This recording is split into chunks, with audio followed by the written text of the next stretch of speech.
افسوس یہ ہے کہ ارباب اقتدار اس حوالے سے بہت دور ہیں، نہ قرآن مجید ان کو پڑھنا آتا ہے۔ ظلم کی بات ہے کہ جن لوگوں کو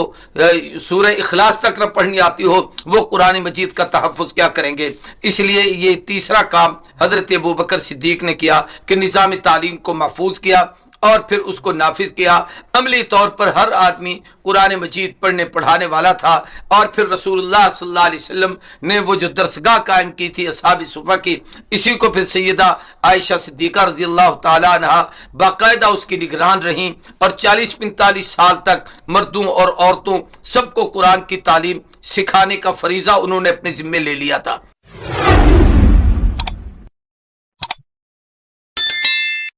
نحمدہ ونصلی علی رسولہ الکریم، اما بعد۔ انتخابات کے دن بہت قریب آ رہے ہیں۔ اللہ تبارک و تعالی وطن عزیز پاکستان کا مقدر اچھا کرے، اور آنے والے وقت میں اللہ ہمیں ایسے حکمران عطا کرے جو خالصتاً دینی، اسلامی اور قرآن و سنت کے پابند ہوں، تاکہ وطن عزیز اور اس کے ہر باسی سکون اور اطمینان کی سانس لے اور اپنی زندگی گزار سکے۔ نبی کریم صلی اللہ علیہ وآلہ وسلم نے جو امت کو ایک نظام عطا فرمایا تھا، اس کا عملی نمونہ خلافت راشدہ کا نظام ہے۔ سب سے پہلے خلیفہ جناب سیدنا ابوبکر صدیق رضی اللہ تعالیٰ عنہ ہیں۔ یوں سمجھیے کہ جنہیں رسول اللہ صلی اللہ علیہ وسلم نے اپنی موجودگی میں مسلح امامت عطا فرمایا تھا، اور حضور صلی اللہ علیہ وسلم کے عہد خلافت میں آپ کی موجودگی میں، یعنی آپ کے ہوتے ہوئے انہوں نے 17 نمازیں تو معروف روایت ہے، لیکن ایک اور روایت کے مطابق 22 نمازیں پڑھائی تھیں، اور نبی کریم صلی اللہ علیہ وآلہ وسلم نے ہر اکثر مقام پر ارشاد فرمایا تھا کہ میں نے ابو بکر اور عمر نے فلاں کام اکٹھے کیا، فلاں کام ایسے کیا، فلاں جگہ گئے، یعنی اپنے نام کے ساتھ حضرت صدیق اکبر کا ذکر خیر فرماتے تھے۔ آج اس مختصر سی گفتگو میں میں صدیق اکبر کے دور خلافت کی 4 اہم باتیں عرض کرنا چاہتا ہوں۔ وہ تلاش کریں اپنے کینڈیڈیٹوں میں، اپنے نمائندوں میں، اور ہمارے ہاں الیکشن لڑنے والوں میں جس میں وہ خوبی ہوں وہ اسے ووٹ دیجئے، تاکہ ایسا ہی اچھا حکمران ہم پر آئے اور وہ ہمارے لیے خیر و فلاح اور صلاح کا ذریعہ بنے۔ نبی کریم صلی اللہ علیہ وآلہ وسلم کے بعد جب صحابہ کرام کی شورا نے امیر المؤمنین سیدنا ابوبکر صدیق رضی اللہ تعالیٰ عنہ کا فیصلہ فرمایا اور حضرت ابوبکر صدیق کو اپنا امیر منتخب کیا، پہلی بات تو یہ ہے کہ صدیق اکبر رضی اللہ تعالیٰ عنہ کو منتخب کیا گیا تھا، وہ خود اس کی یوں سمجھ لیجئے کہ اس حق میں نہیں تھے کہ مجھے امیر بنایا جائے۔ ایک روایت میں آتا ہے کہ کئی مرتبہ اپنے گھر کے دروازے کو بند کر دیا اور پھر جا کر انہیں باہر لایا گیا اور کہا گیا کہ آپ ہمارے امیر المؤمنین بنیے۔ جناب سیدنا علی بن ابی طالب کی ایک روایت ہے جس میں انہوں نے فرمایا کہ نبی کریم صلی اللہ علیہ وآلہ وسلم نے آپ کو مسجد کی امامت کا مسلح دیا ہے، اور ہم آپ کو خلافت کا منصب دیتے ہیں اور آپ کو اپنا امیر المؤمنین اور خلیفۃ المسلمین اور رسول اللہ کا جانشین منتخب کرتے ہیں۔ حضرت ابوبکر صدیق رضی اللہ تعالیٰ عنہ نے 4 اہم کارنامے کیے اپنے مختصر سے 202 سال 3 ماہ کے دور خلافت میں۔ سب سے پہلا کارنامہ حضرت ابوبکر صدیق کا وہ عقیدے کا تحفظ تھا، یعنی ہمارا حکمران ایسا ہونا چاہیے جس کا صحیح عقیدہ ہو، جو عقیدے کی درستگی کر سکتا ہو، جس کو قرآن و سنت پر عبور حاصل ہو، جو یہ سمجھتا ہو عقیدہ توحید، عقیدہ رسالت، ایمان مفصل، ایمان مجمل، اس میں ساری اس کی تفصیل آ جاتی ہے۔ آمنت باللہ و ملائکتہ و کتبہ و رسلہ والیوم الآخر والقدر خیرہ و شرہ من اللہ تعالی والبعث بعد الموت۔ اللہ کی ذات و صفات و عبادات میں وہ کسی کو شریک نہ کرتا ہو، غیر اللہ کے آگے سجدہ نہ کرتا ہو، اور غیر اللہ کے سامنے جھکنے کا معنی قطعاً یہ نہیں ہے کہ کسی مزار یا بت یا کسی غیر کے سامنے اس نے سجدہ ریزی کی، یہ بھی ہے، لیکن اس کے ساتھ یہ بھی ہے کہ اللہ کی حاکمیت کے سوا اس کے ذہن میں کسی کی حاکمیت کا تصور نہ ہو۔ اللہ کی ذات کے سوا کسی کا ڈر نہ ہو، نہ کسی مملکت کا، نہ کسی سربراہ کا، نہ کسی حکمران کا، اور نہ ہی اپنے کے اوپر کسی مسلط شخصیت کا، بلکہ اللہ کی ذات کا خوف رکھتا ہو۔ سیدنا ابو بکر صدیق رضی اللہ تعالیٰ عنہ نے پہلا کام یہ کیا کہ عقیدے کا تحفظ کیا۔ اس میں اہم ترین تحفظ عقیدہ ختم نبوت کی حفاظت ہے کہ سیدنا ابو بکر صدیق رضی اللہ تعالیٰ عنہ کے عہد خلافت میں اور حضرت ابو بکر صدیق کے اوائل اور رسول اللہ کے آخری ایام میں کچھ علاقوں میں کچھ لوگوں نے دعوی نبوت کیا تھا۔ مسیلمہ کذاب، اسود انسی، طلیحہ اور سجاہہ نامی عورت، یہ ان لوگوں نے دعوی نبوت کیا۔ حضرت ابو بکر صدیق نے ان سب کے ساتھ مقاتلہ کیا اور باقاعدہ لڑائی لڑی اور انہیں تہ تیغ کیا، اور پھر یہ کہ حضرت ابو بکر صدیق رضی اللہ تعالیٰ عنہ نے ختم نبوت کی حفاظت کی۔ یہی وجہ ہے کہ ہمارے قانون میں ختم نبوت کا تحفظ ہے، اور ہمارے علماء نے ایک بہت بڑی محنت کی تھی جو 1974 کی تحریک ختم نبوت میں وہ کارگر ہوئی تھی، جس میں تمام مشائخ علماء، جن میں مولانا مفتی محمود، مولانا غلام غوث ہزاروی، حضرت مولانا شاہ احمد نورانی اور بہت سارے علماء کرام تھے، ان کی کاوشوں سے پوری نیشنل اسمبلی نے عقیدہ ختم نبوت کا تحفظ کیا تھا۔ تو یہ بہت ضروری ہے کہ جو ہمارا حکمران ہو وہ خود بھی عقیدہ ختم نبوت کا قائل ہو اور ختم نبوت پر ایمان رکھتا ہو، اور یہ کہ اس کا تحفظ بھی کرے۔ یہ صدیق اکبر رضی اللہ تعالیٰ عنہ کا سب سے پہلا کارنامہ تھا جو ختم نبوت کی حفاظت تھی۔ دوسرا صدیق اکبر کا اہم کارنامہ وہ یہ ہے کہ انہوں نے ملک کے اندر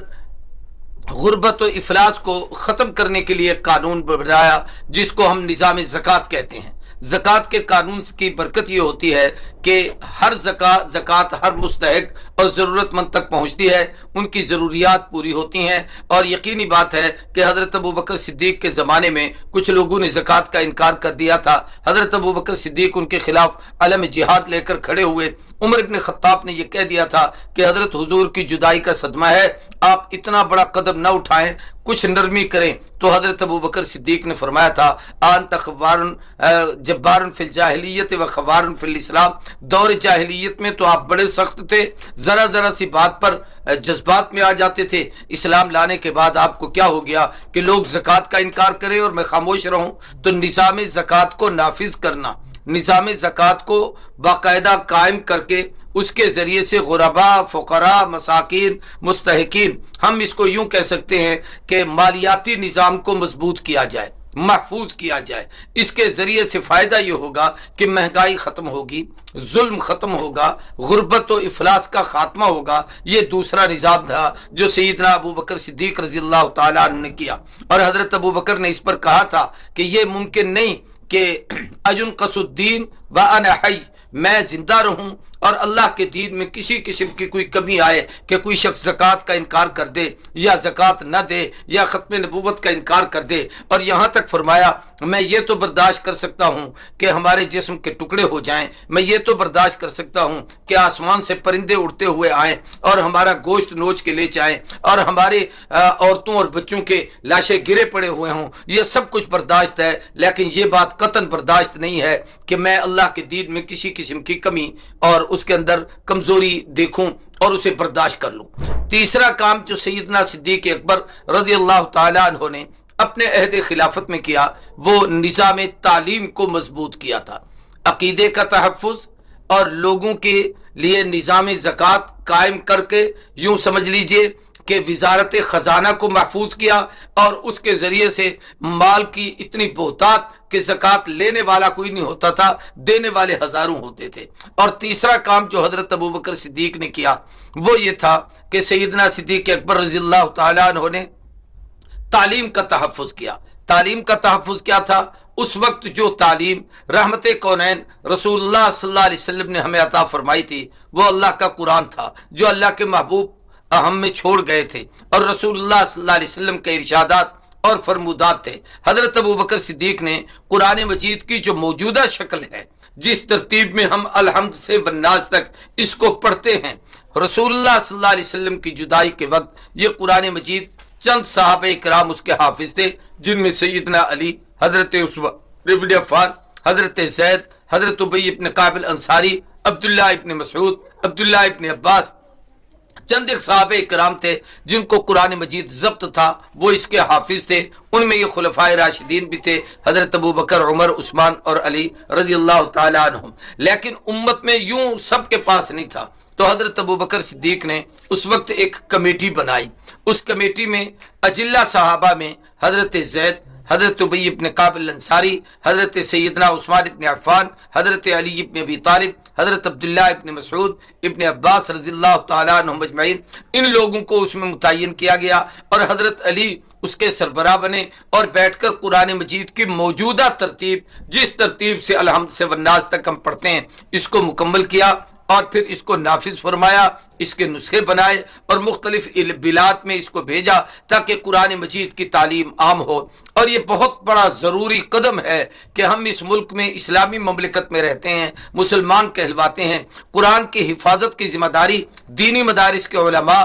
دینی مدارس کے طلباء، دینی مدارس کو چلانے والے ہمارے اساتذہ اور مشائخ وہ تو اٹھاتے ہیں۔ افسوس یہ ہے کہ ارباب اقتدار اس حوالے سے بہت دور ہیں، نہ قرآن مجید ان کو پڑھنا آتا ہے۔ ظلم کی بات ہے کہ جن لوگوں کو سورہ اخلاص تک نہ پڑھنی آتی ہو، وہ قرآن مجید کا تحفظ کیا کریں گے۔ اس لیے یہ تیسرا کام حضرت ابو بکر صدیق نے کیا کہ نظام تعلیم کو محفوظ کیا اور پھر اس کو نافذ کیا۔ عملی طور پر ہر آدمی قرآن مجید پڑھنے پڑھانے والا تھا، اور پھر رسول اللہ صلی اللہ علیہ وسلم نے وہ جو درسگاہ قائم کی تھی اصحاب صفہ کی، اسی کو پھر سیدہ عائشہ صدیقہ رضی اللہ تعالیٰ عنہ باقاعدہ اس کی نگران رہیں، اور 40-45 سال تک مردوں اور عورتوں سب کو قرآن کی تعلیم سکھانے کا فریضہ انہوں نے اپنے ذمے لے لیا تھا۔ چوتھا کام جو سیدنا ابو بکر صدیق نے اپنے عہد خلافت میں کیا، اس کو ہم یوں کہہ سکتے ہیں کہ آپ نے عادلانہ نظام کو عملی طور پر نافذ کیا۔ وہ یہ ہے کہ حضرت ابو بکر صدیق رضی اللہ تعالیٰ عنہ نے خلافت سنبھالنے کے بعد جو پہلا خطبہ ارشاد فرمایا، اس خطبے کا ایک اہم پہلو یہ تھا کہ لوگوں، تم نے مجھے اپنا امیر متعین کیا ہے، منتخب کیا ہے، میں تمہارا سربراہ اور امیر المؤمنین ہوں، لیکن یہ بات یاد رکھو کہ تم نے مجھے اپنا امیر بنایا ہے، میں یہ تمہارے سامنے واضح کرنا چاہتا ہوں کہ تم میں سے ہر وہ شخص جو غریب ہے، ہر وہ شخص جو کمزور ہے، ہر وہ شخص جو بے سر و سامان ہے، وہ اپنے آپ کو کمزور نہ سمجھے، غریب نہ سمجھے، میرے لیے وہ بہت بڑا طاقتور ہے، وہ بہت بڑا یعنی یوں سمجھیے استعداد والا ہے، وہ چاہے تو میرا گریبان پکڑ سکتا ہے، وہ چاہے تو مجھے ٹوک سکتا ہے، وہ چاہے تو مجھے جو چاہے وہ کہہ سکتا ہے۔ اور جو تم میں سے اپنے آپ کو بڑا سمجھتا ہے، استعداد والا سمجھتا ہے، طاقتور سمجھتا ہے اور مال و دولت والا سمجھتا ہے، وہ میرے نزدیک اس کی کوئی حیثیت نہیں ہے۔ اگر وہ اللہ کے احکامات کے خلاف کوئی عمل کرے گا تو میں اس پر جبر کروں گا، اور میں اس کو اس سے سختی سے نمٹوں گا، اور میں اس کا مقابلہ کروں گا۔ پھر سیدنا ابو بکر صدیق رضی اللہ تعالیٰ عنہ نے جو وظائف متعین کیے، اس کے ساتھ ساتھ غرباء، فقراء اور مساکین کے ساتھ ایک تعاون کرتے تھے۔ لکھا ہے کہ جس وقت ابو بکر صدیق کی وفات ہوئی تو مدینہ طیبہ میں کئی 100 ایسی عورتیں جو بیوہ تھیں، جو مطلقہ تھیں، جو بوڑھی تھیں، جو غریب تھیں، وہ چیخیں مارتی ہوئی گھروں سے نکلی اور کہا مات ابونا ابو بکر، ہمارا ابا ابو بکر آج دنیا سے چلا گیا ہے، وہ چلا گیا جو ہمارے گھروں میں راشن پہنچاتا تھا، ہمارا خیال کرتا تھا، راتوں کو آ کر ہمارا پانی بھر کے جاتا تھا۔ بلکہ ایک خاتون جس کی خدمت میں حضرت عمر ابن خطاب کہتے ہیں میں جب بھی گیا تو دیکھتا تھا کہ اس کے پاس پانی بھرا ہوا ہے، کھانا اس کا رکھا ہوا ہے، تو پوچھا کہ تجھے یہ خدمت کون کرتا ہے؟ تو کہا کوئی پتہ نہیں، رات کو ایک آدمی آتا ہے، آ کے ایسے کر جاتا ہے۔ وہ رات کو فرمایا میں کئی مرتبہ تلاش کرتا رہا، لیکن ایک دن میں بہت جلدی چھپ کے کھڑا ہو گیا کہ وہ کون آدمی ہے، تو دیکھا امیر المؤمنین خلیفۃ الرسول سیدنا ابو بکر صدیق رضی اللہ تعالیٰ عنہ تشریف لائے ہیں، اور وہ آ کر اس عورت کے گھر کی صفائی کی ہے، اس کا پانی بھرا ہے، اور پھر اس کے لیے کھانے کی چیزیں وہاں دے کر گئے ہیں۔ یعنی یہ وہ تھا حضرت ابو بکر صدیق کا عدل و انصاف۔